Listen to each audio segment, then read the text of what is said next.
metros.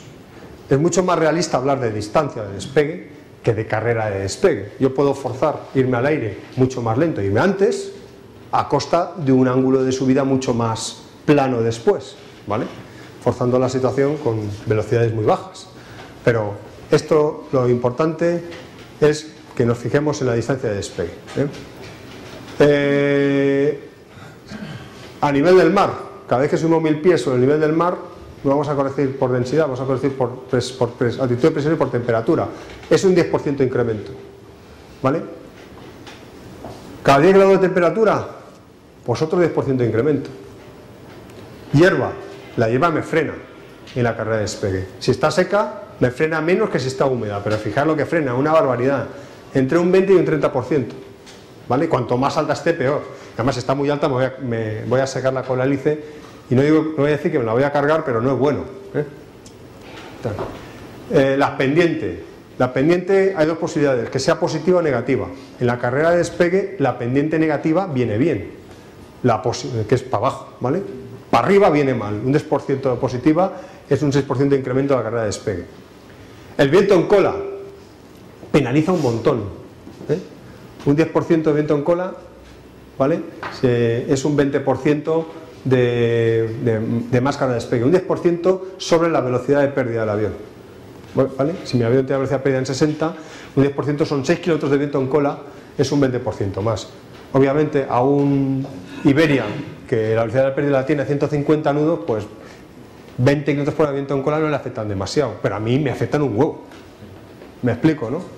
Todo esto, esta ciencia no es mía, esto no me lo he inventado yo.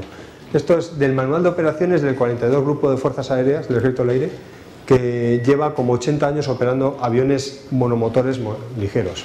O sea que esto es lo que hay. Y esto es por experiencia también, ¿vale? Y lo más importante es lo que viene al final, el factor de seguridad, porque somos humanos. Y como no todos despegamos perfectos, y de hecho cuando despegamos perfectos es casi nunca, de alguna forma la perfección es una tendencia, no una situación, ¿vale? Pues se pone un factor de seguridad de un 33%, ¿vale? Todos estos factores se suman y te llevarás a la sorpresa inmediata de que con respecto a lo que dice tu manual de vuelo, es decir, para una Tendam que tiene 200 metros de despegas, pues necesitas 350 o una cosa así, que es una cosa mucho más realista, ¿verdad? Y tal, esta es la historia. Bueno, pues esto quería enseñaroslo también, y también quiero enseñaros, esto es muy bonito, pero no tenemos tiempo. Bueno, esto es lo que os decía antes de la velocidad de máximo ángulo de ascenso y la hecha con el ascenso a velocidad de mínima potencia. ¿Veis? El que va más adelante, o sea, asciende con menos ángulo, pero claro, con un bariómetro superior, y es mucho más seguro ese ascenso que el otro. Vamos allá.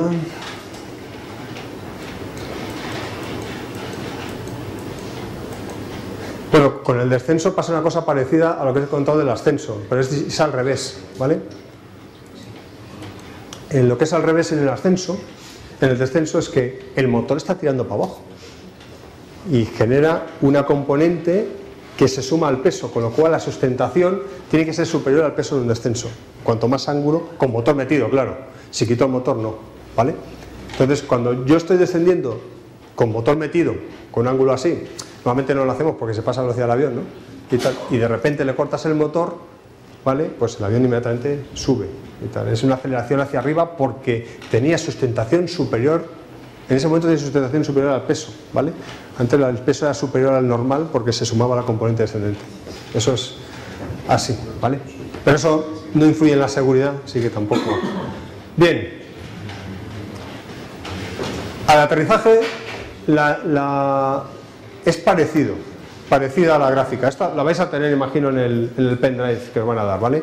Pero fijaros que cuando hablamos del factor de seguridad hablamos de un 43%. ¿Por qué hablamos de un 43%? Porque el aterrizaje depende mucho más de la habilidad del piloto que el despegue, ¿vale? En el despegue, meter motor y rotar a una cierta velocidad es fácil, relativamente, ¿no? Bueno, mantener la velocidad clavada, hacer la recogida en su punto, todo clavado perfecto, es mucho más difícil que el despegue. Entonces, claro, aunque tú digas, no, si este avión, todos los aviones, todos, pueden aterrizar en menos espacio que el que despegan. Todos. Porque joder, yo para aterrizar no necesito potencia. Y tal, ¿vale? Y tal. Sin embargo, a mucha gente usa más espacio para aterrizar que para despegar. Es un factor significativo del tema, ¿no? Por eso el factor de seguridad es del 43%. ¿Ok? ¿Vale? Con lo cual no creáis que porque aterrizáis en un sitio podéis despegar de él. Ya digo, por dos motivos. Porque normalmente cuando aterrizas en un sitio después le echa gasolina al avión y ya pesa más, ¿vale? Pero aparte de eso, normalmente, aunque debería ser al revés, usamos incluso más distancia para aterrizar que para despegar, ¿eh? Al revés, usamos menos distancia para o sea, hace falta menos distancia para aterrizar que para despegar. Esta es la historia. Aquí cada uno, con estos factores de seguridad, yo creo que nadie va a tener ningún problema nunca para saber si va a entrar a una pista o no. Estoy convencido de ello, ¿vale?